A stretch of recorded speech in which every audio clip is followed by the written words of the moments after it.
Hello everyone, welcome back to my channel. My name's Nick and today I'm building another house for you in The Sims 4.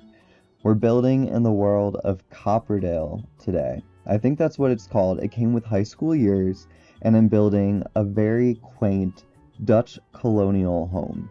It's 1 bedroom, 1 bathroom. There's a few extensions off to the side of the house which allow for a bigger kitchen and a sunroom slash den area and a really nice, spacious and functional second floor with the bedroom, and it has its own private balcony, and there's another balcony off the second floor that isn't exclusive to the bedroom. So you have a lot of outdoor living space with this house, despite it being so small on the outside.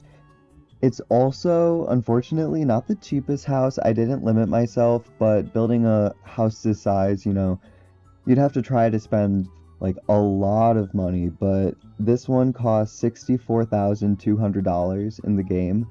It's a lot for one person, but maybe if you saved up, you could get there. I haven't played the game in so long. I know I've had houses that definitely cost that much, but I haven't played in forever, so I don't really remember in The Sims 4 how challenging that would be to save up all that money for this house, especially if you have 1 bedroom.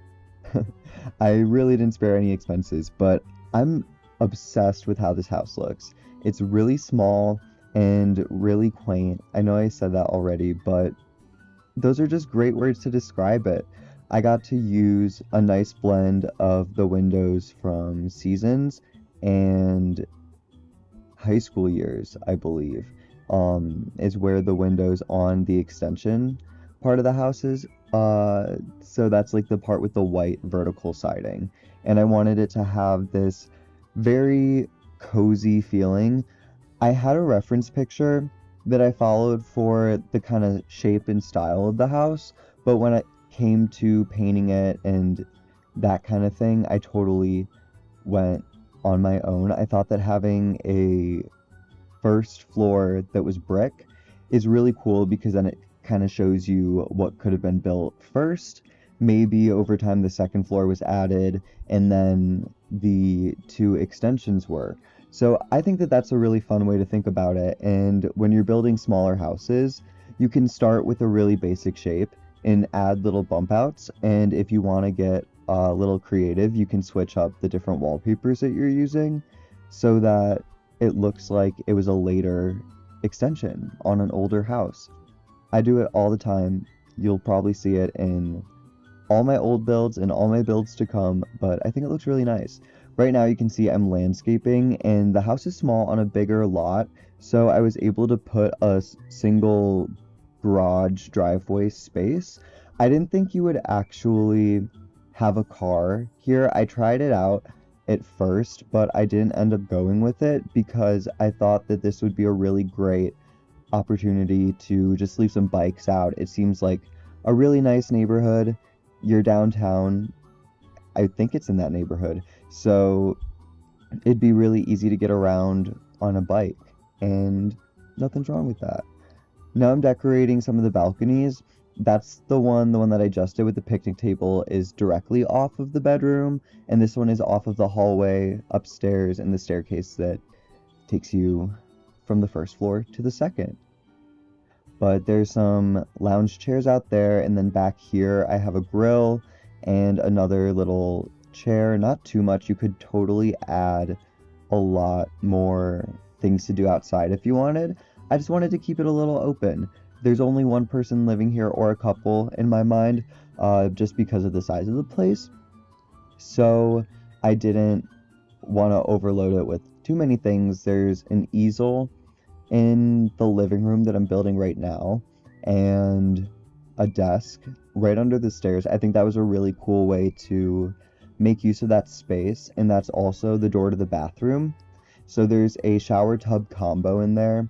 It's a really nice bathroom. I really liked how I decorated it, and it has a circular window, which just adds a lot of cool light and character.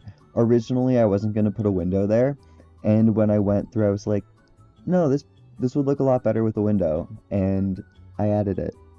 I think the floor plan is really nice. The bathroom is on the first floor and the bedroom's on the second, so, that could be a little bit better, but oh well. There's so much space in the house for the layout. The kitchen is ginormous. There's multiple spots to sit and eat dinner, like formal dining places. There's a whole sunroom that I build after the kitchen, but now you can see the kitchen. I wanted it to have a newer feel to it because it would be an addition to the house in my mind. So that's why I went with a more modern color palette and floor choice, and I like my decision. I also played around with the curtains and put it on that little kind of rod across there. I figured it would get the job done. If you were cooking and you wanted privacy, you could just open them or close them, and you don't need to put one of the larger curtains because I didn't have too much space and I wanted it there. I love how I put the glass table in the kitchen. I really doubt you would ever need this much dining room seating if you lived in a house like this because there's just so much space for one bedroom. But if you're having friends over, I think it's great. I love it. Why not? Go crazy.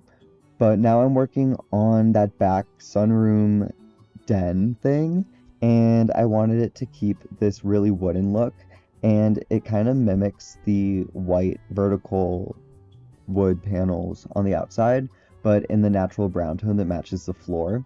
And I was able to use the archway that you're able to pick the swatch with 2 different colors. So the inside of it matches all this brown and the outside doesn't disrupt at all because the living room is primarily white. So I thought that was really cool, and I added a lot of clutter. I don't know if you would need a whole nother living space, but it doesn't hurt to have one. You could make it a hobby room, or honestly, you can make that a kitchen and take the actual kitchen and make it another bedroom. But this is the primary bedroom and the only bedroom in the house. It's a really unique shape because the stairs cut it off, but I don't think that's a problem at all. It was a really nice way to separate this space, and I put some more dressers and just seating on that kind of backside, and that's where you can get to the balcony / deck area. So I hope you really like this build. I was a big fan of it. Let me know if there's anything you want me to build in the future. I really appreciate you watching and making it this far. I hope you have the best day ever. There are some screenshots to follow, and the link to download this is in the description. I'll see you next time. Bye!